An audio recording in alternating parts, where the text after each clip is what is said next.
Hello, welcome to lesson 2, the power rule. Now that you've understood the difference quotient, the limit of the slope formula basically, you found that the derivative is merely nothing more than the slope of a tangent line of some functional curve located at any point on the curve, that point found by inserting some x input and landing on the functional curve at some y or f of x output. At that point, there'll be one tangent line if it exists, and it doesn't always exist. Just like a limit, limits don't always exist. Since a derivative is a limit, it makes sense that some functions don't have a limit at every point on them, particularly if they're discontinuous. So, let's go ahead and explore the power rule. Now, let's recap some of what you learned.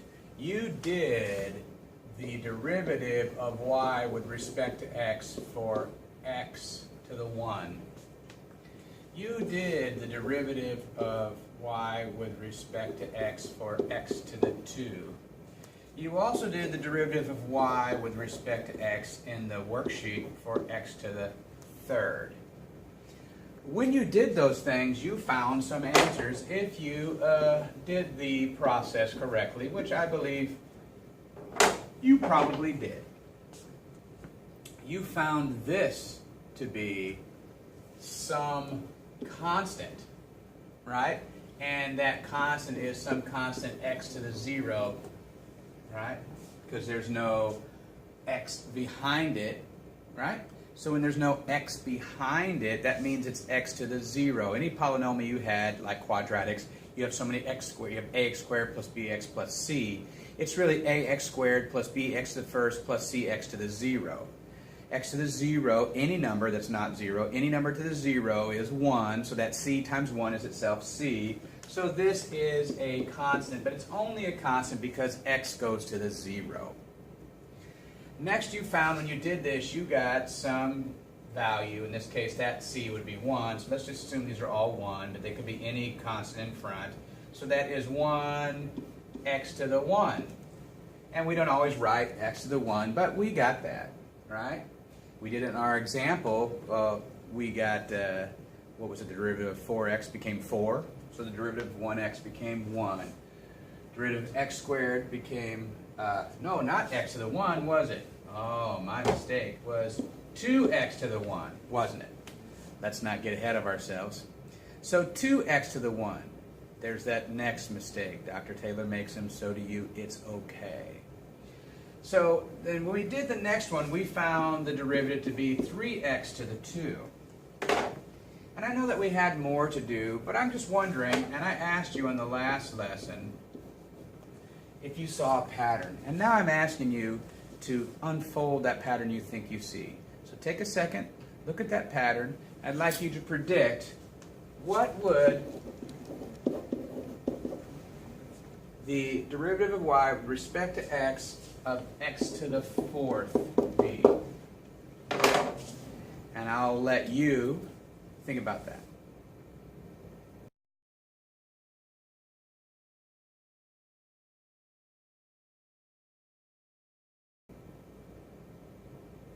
Okay, and we're back. What did you predict? What pattern did you see? Did you see a pattern? That's the question. Did you see a pattern? So let's look at this. This is 1x to the 0. So the derivative of x to the 1 was 1x to the 0. Then this was the derivative of 1x to the 2. It became 2x to the 1. This was the derivative of 1x to the 3. It became 3x to the 2. Did you notice that this number, that power number, right, becomes the constant number, right? And the power number is subtracted by 1. Notice that that 2 comes down in front, and then what is 2 minus 1? Notice this one here, the 3 came down in front, and what is 3 minus 1? Okay? So now you can understand for the fourth one. The 4 came down in front, and what is 4 minus 1? Do you see that pattern now? That pattern is what's called the power rule. The power rule.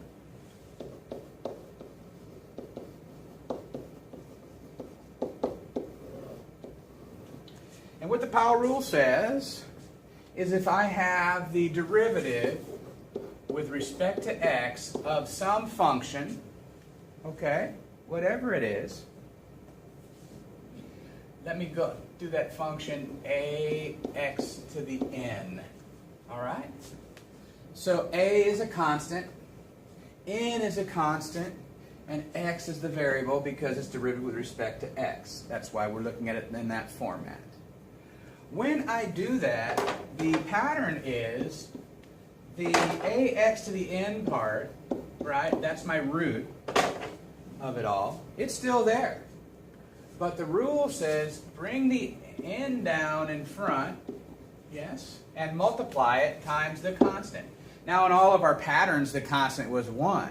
So when we brought the 2 in front, we had 2 times 1, or 2x to the 1.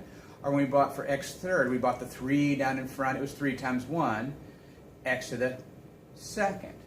But what if there was a number in front of x that wasn't a 1? I need to consider that. That number just doesn't disappear, okay? It's still there.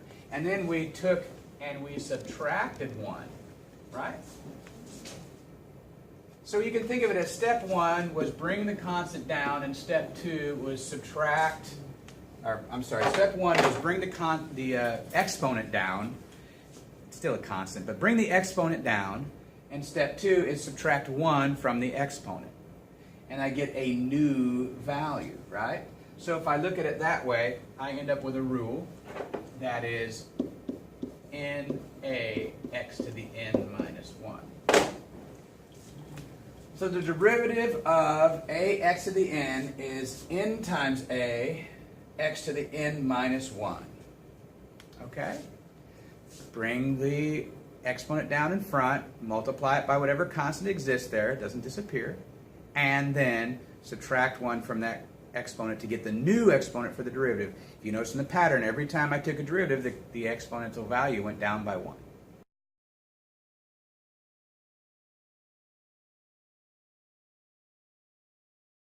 If I'd have taken the derivative again and again and again, and I can do that.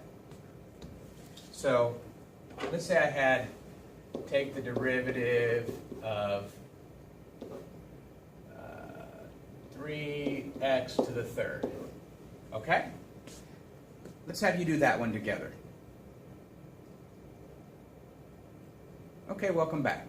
So when you did 3x to the third, you should have said, well, 3 comes down in front, and then I take 1 away from it for the second part, right?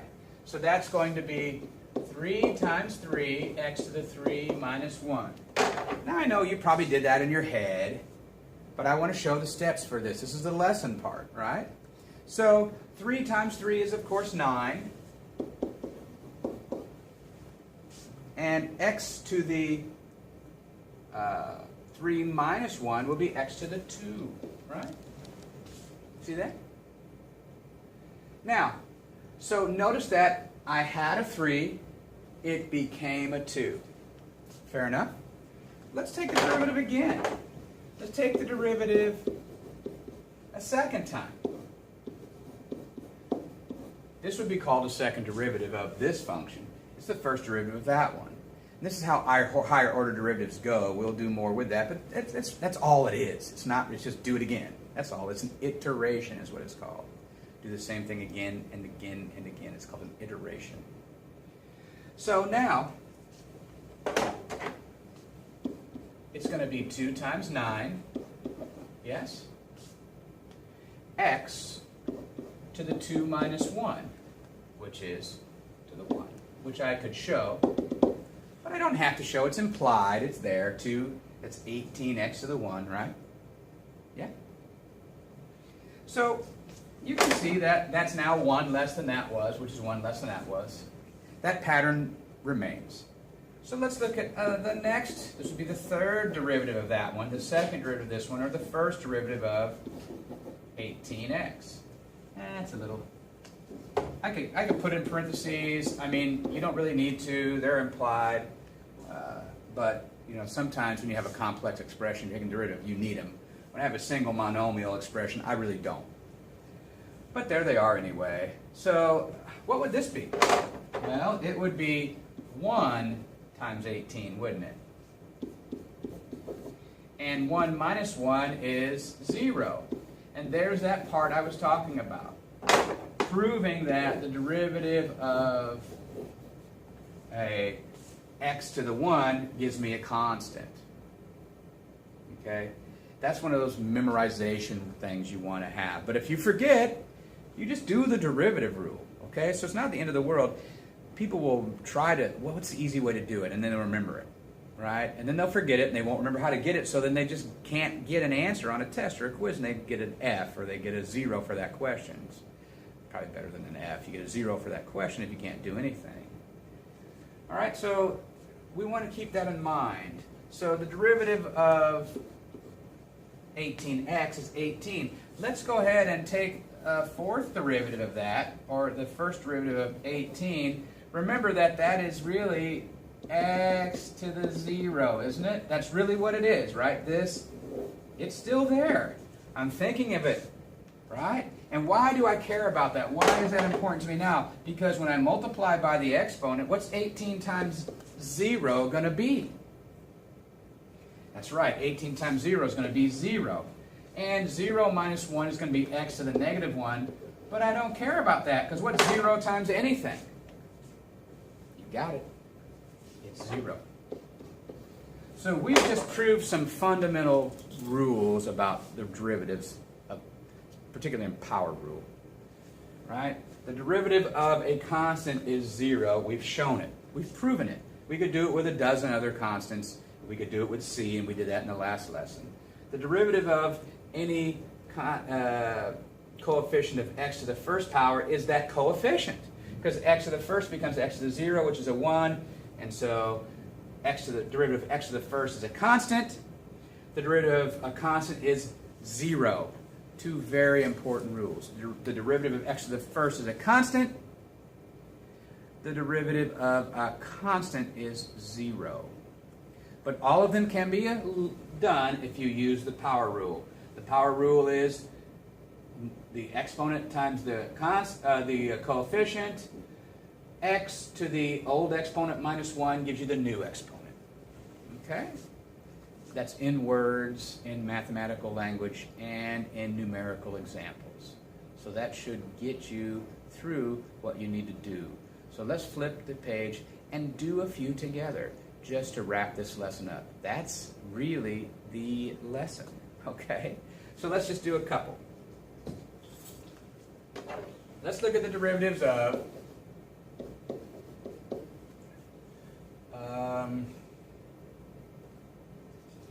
let's do that. The derivative dy dx of negative 3 x to the negative 2. Okay?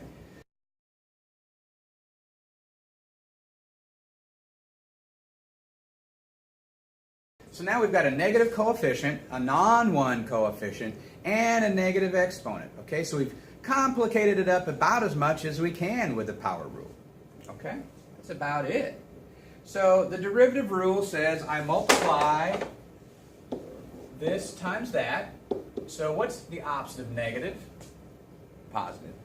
What's 2 times 3?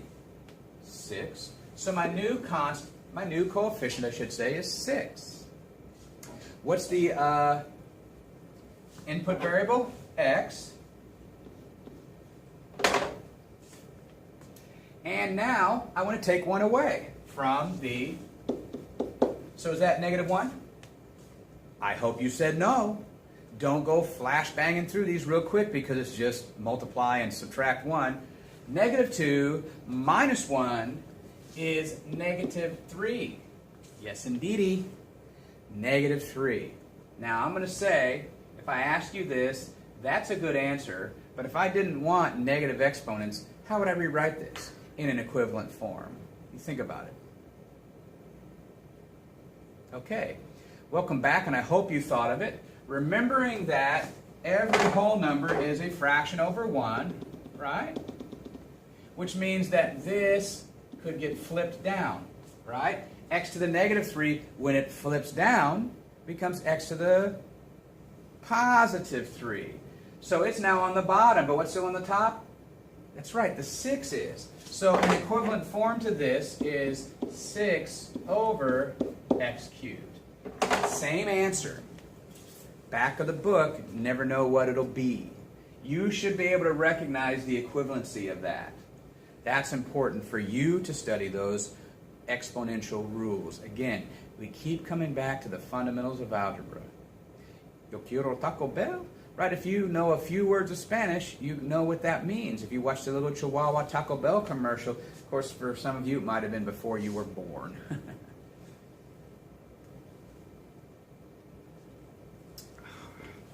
Need a little bit of Perrier to wet my whistle. So, now that you have seen that, let's do another one together.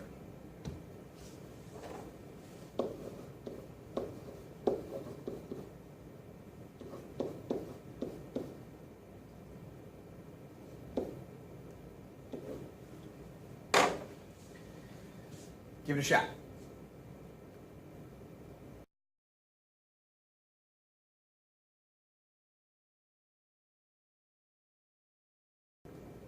Okay, welcome back. Hopefully, this was easy for you. This is 17 times 5, x to the 5 minus 1. Does that make sense? So if I ask you, show me how you got it. That's it. You know, I don't need sentences necessarily, but that tells me, right? If you just put an answer on the back, I hope you didn't write it out of the back of the book. But if I see this, right, and then it says equals 5 times 7, 5 times 1 plus 3, 5 minus 1, right? Then I know what it means, okay? 85x to the 4th. All right? Let's try a little bit of a twist.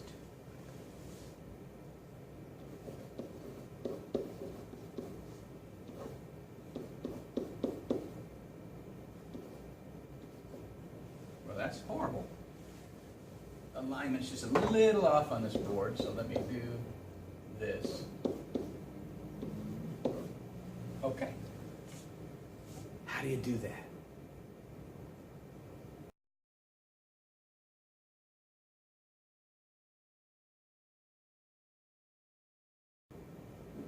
Okay, welcome back. How do you do that? Very good question.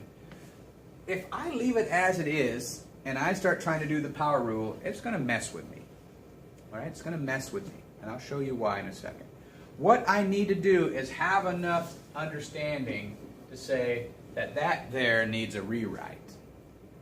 That there is not in a good form for me, but if I took this and got everything up into that whole number space, 4 is already a whole number, but the x squared becomes x to the negative 2 when I put it up there, right?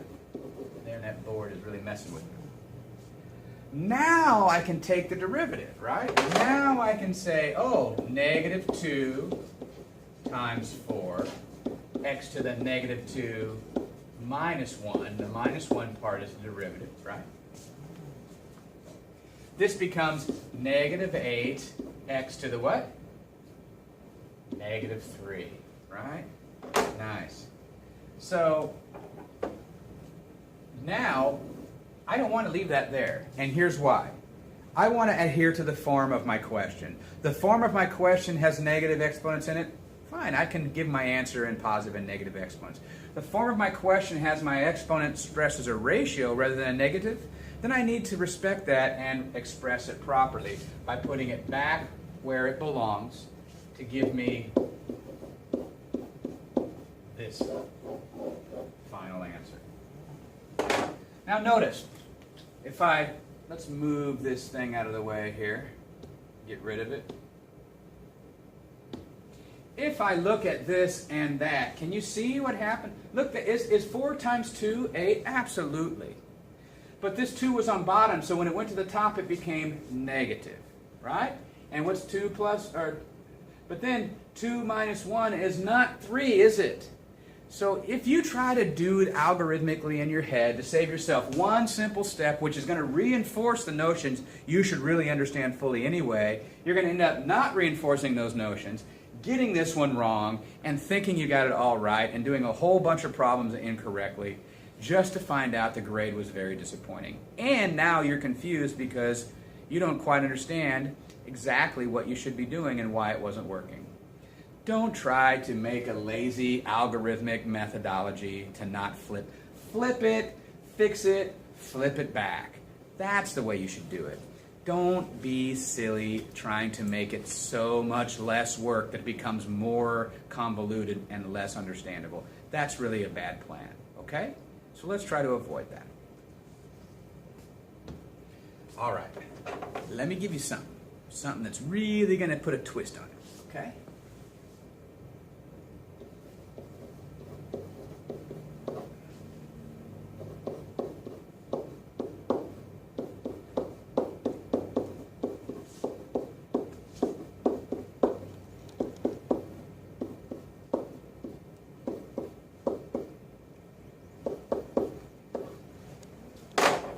All right, now I'm messing with you. Holy cow, what is that? That is a giant polynomial, isn't it? And it's in polynomial form. 7th is the highest order, so what order polynomial is it? 7th. Think of the 4 questions. If I was going to sketch this shape, the number of curves it would have maximum is 7 minus 1, or 6. Is it odd or even? It's odd. Is it positive or negative? It's positive. So an odd positive kind of shapes. An odd is a line. Positive is up and to the right. But this line has 1, 2, 3, 4, 5, 6 curves, right? See what I'm saying? Where's HK? Well, it's in the middle, right? Somewhere here. Okay? All of that. Now, whether those curves will express themselves largely or smallly or so close together they look like a flat line, that's going to be a detail that we can discuss later. That's just giving me that generic notion of the rough orientation and shape of the function. Just reminding you of that, because you never want to forget how to do that, okay? But let's go ahead and take the derivative. Now, remember the rules for limits? The limit of a sum is equal to the sum of the limits. Remember that? Well, isn't a derivative a limit? Is this not the derivative of a sum or difference, which we could say is plus a negative number, so we could call it as a sum? So this is the derivative of a sum, which is basically, since derivative is limit, is the limit of a sum, and the limit of a sum is equal to the sum of the limits. So I could rewrite this bad boy as dy dx 4x to the 7th minus dy dx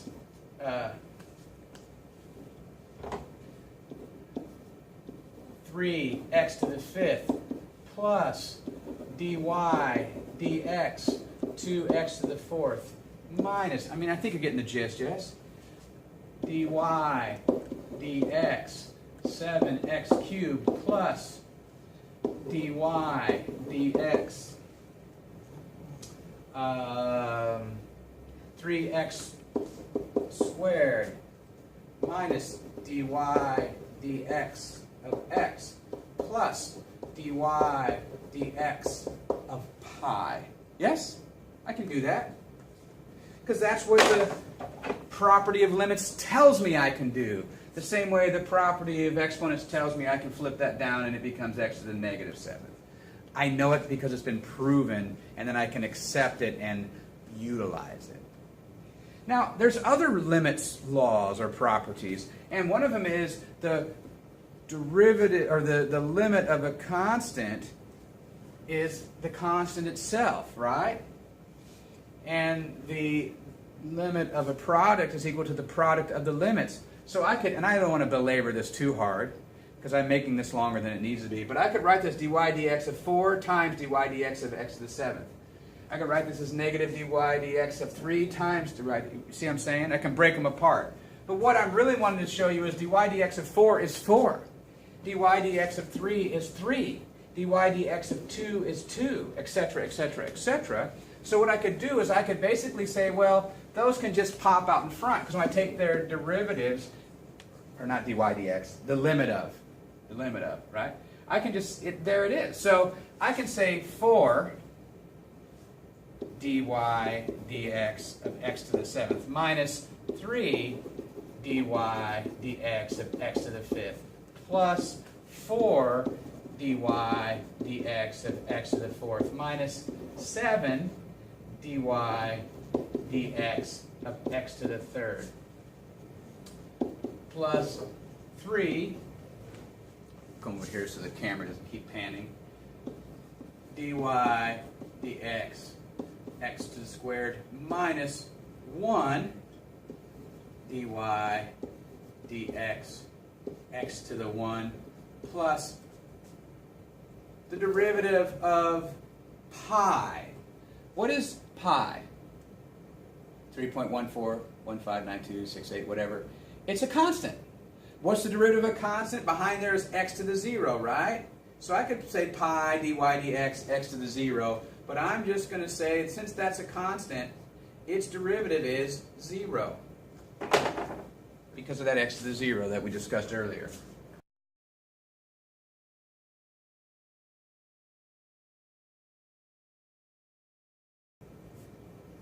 Okay, so we're going to look at this and say, look, because of that, I can write this as 4 times 7x to the 7 minus 1, or 6th.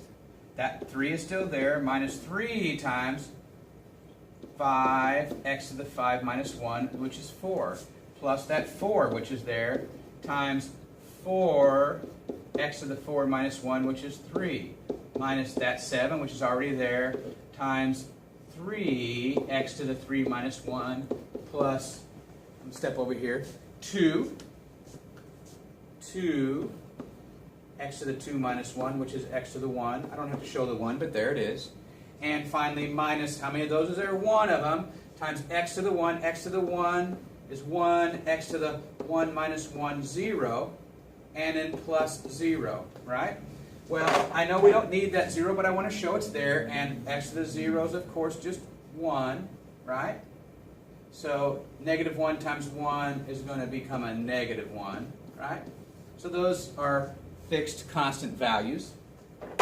And now we can look at this and say, okay, what is our final thing? Well, 7 times 4 is 28x to the 6th, minus 3 times 5 is 15x to the 4th, plus 4 times 4 is 16x to the 3rd, minus 7 times 3 is 21x squared, plus 3 times 2 is 6x, minus 1 plus 0.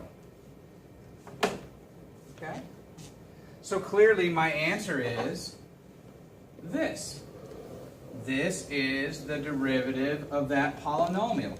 A polynomial itself, a 7th order polynomial became a 6th order polynomial, dropping down a single power just like we expected. So look at all that I wrote there. Was that really necessary? Obviously it wasn't. But I wanted you to see why I could do the mental applications I'm about to do. Okay, 7 times 4 is 28x to the 6th.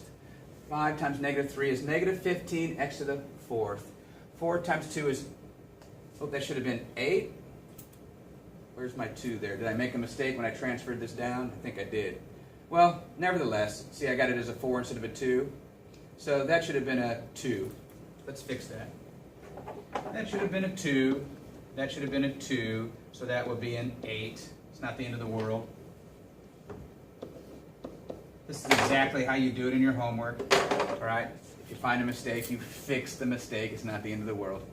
All right? So, yeah, see the 2 I wrote as a 4 by accident. All right? So 2 times 4 is 8, x to the 3. 3 times negative 7 is negative 21, x to the 1 less is 2. 2 times 3 is 6, 6x to the 1 less is 1. 1 times negative 1 is negative 1, x to the 1 less is x to the 0, so it's gone. So I can do it mentally. I don't need to write all this, and I could have written 2 more steps to articulate it out fully. I just did that to help demonstrate to you why that works the way it works, okay? Not the end of the world, nothing you've got to do except know the algorithm sufficiently to apply it to a longer-term polynomial. Let's do one more on our own before we close this out.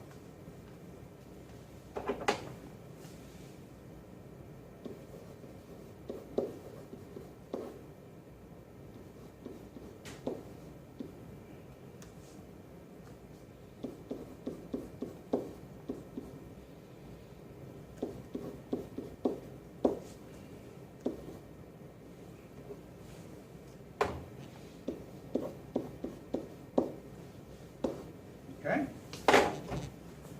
Now, you got something here. You got something going on. You've got, it's not really a polynomial anymore. I mean, it's in polynomial form, sort of, and if I can say that, I really can't, but I can say that it goes 9 to, but then these go up. But what happens when they're underneath when I rewrite them? Think about that, right? So when I rewrite them, what happens when they're underneath? Let's rewrite it. I'm going to leave that alone and leave that alone.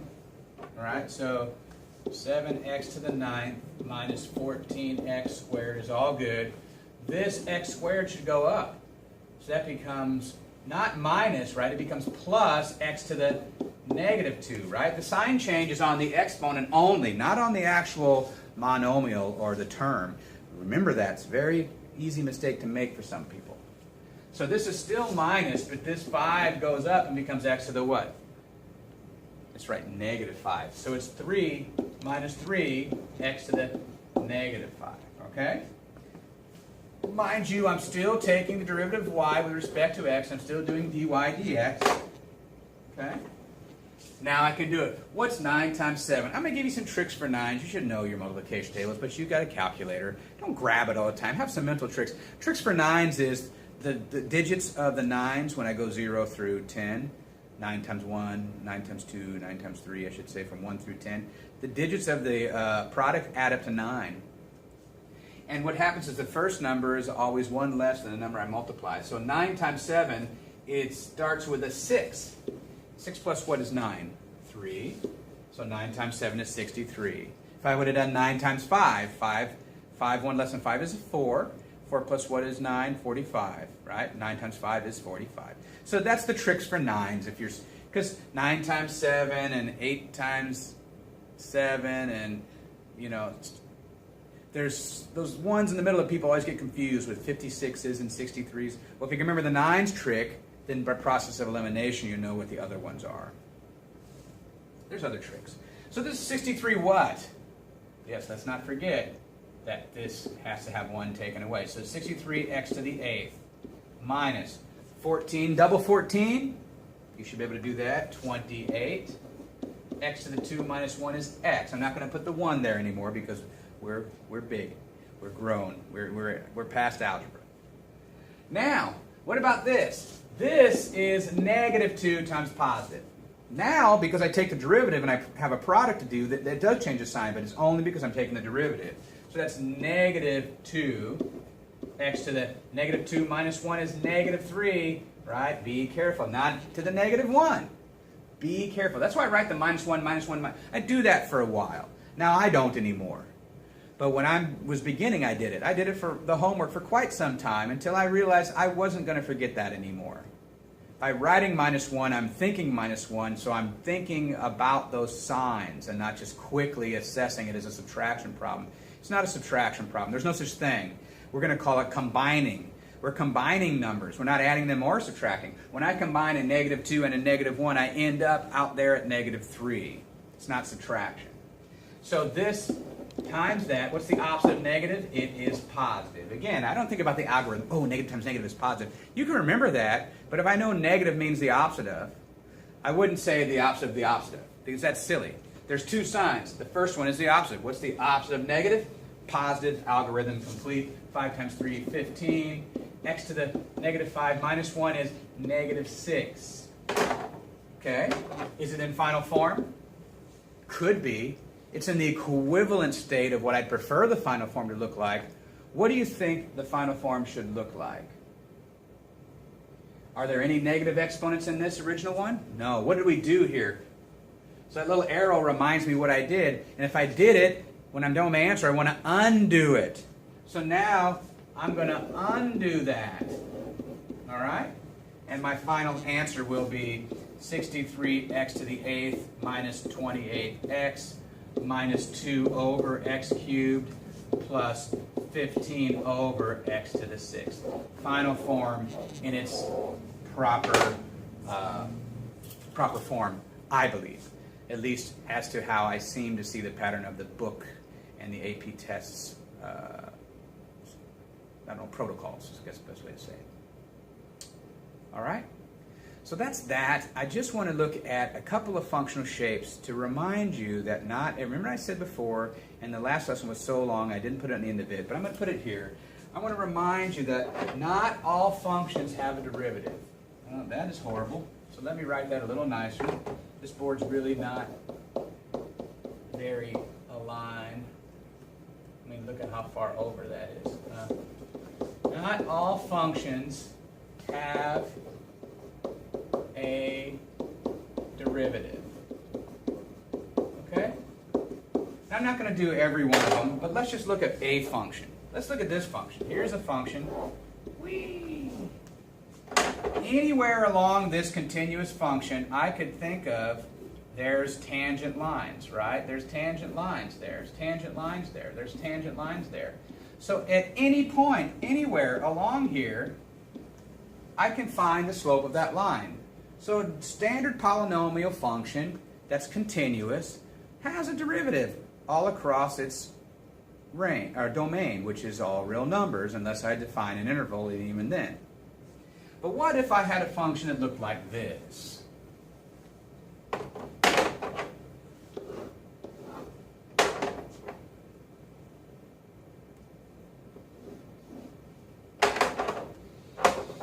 Okay?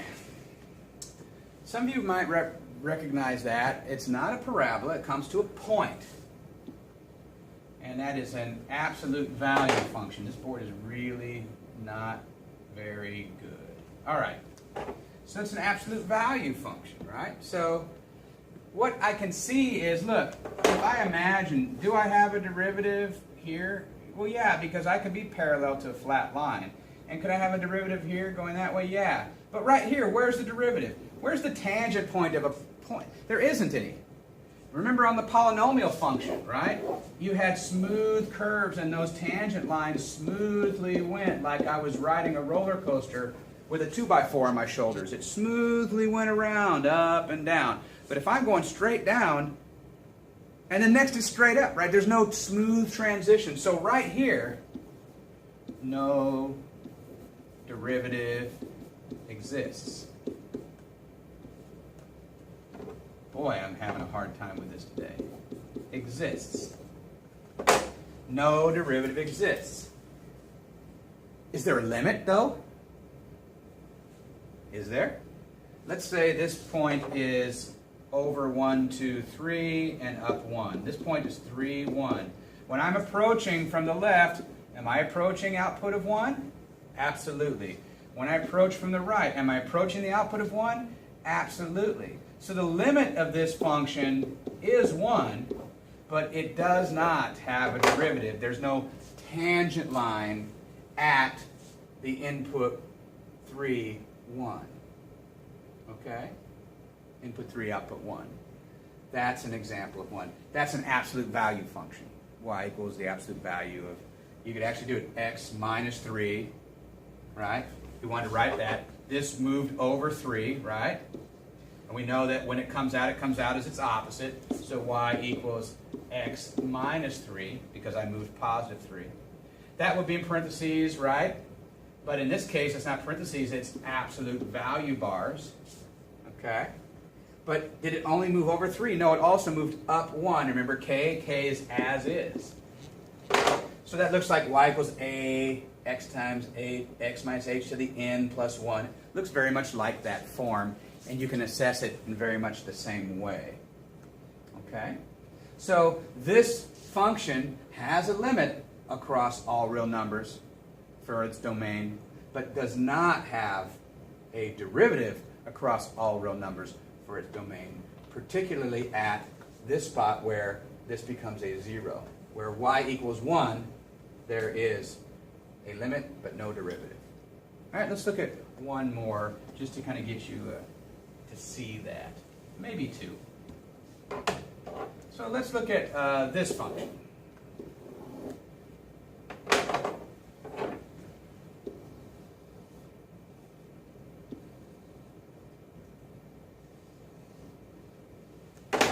Okay.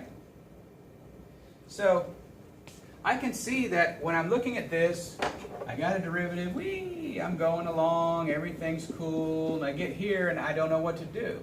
I got a derivative going backwards, going along, when I get here, not sure what to do.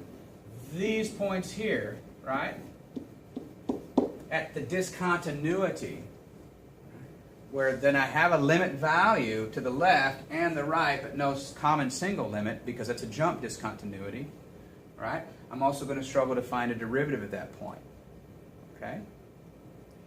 One could say that it exists here, but not there. I mean, we could debate that, but when you've got discontinuities, that starts to mess with your derivatives as well as your limits, because your derivatives are limits. Let's look at one more pretty common kind that can be extrapolated into. Let's look at y equals 1 over x.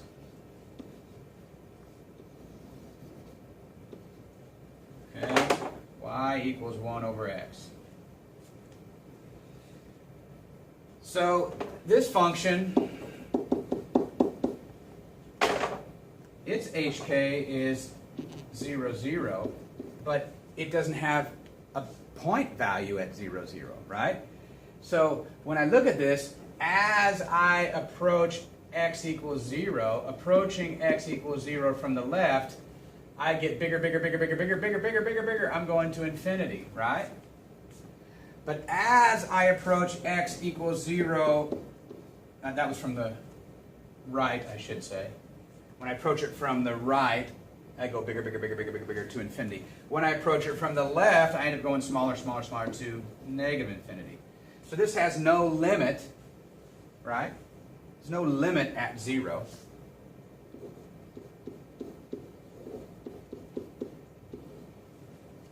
It also has no derivative at x equals 0. Okay? So no derivative at x equals 0 as well. Because clearly I can follow that line and it goes da-da-da-da-da-da, but at x equals 0, I never get to 0. So how can I know what the tangent line will be? What does it seem to be approaching, though? Same way, what does that seem to be approaching? It seems to be approaching a vertical line. And if you remember what the slope of a horizontal line is that, but the slope of a vertical line is m equals 1 over 0, which was what? Undefined, right? So the undefined value, 1 over 0, describes the theoretical derivative that would exist if you could evaluate it, but you can't. So you can see it's approaching that as it approaches that in undefined, I should say, output variable. So that was just a little bit to kind of get you thinking about derivatives that don't exist. So now when you look at them, and you should have in the homework section ran across this and already understood it, but for the last section, but I wanted to go ahead and articulate it out a little bit on this one, just so we had a chance to see it. And that is the end of Lesson 2, the power rule.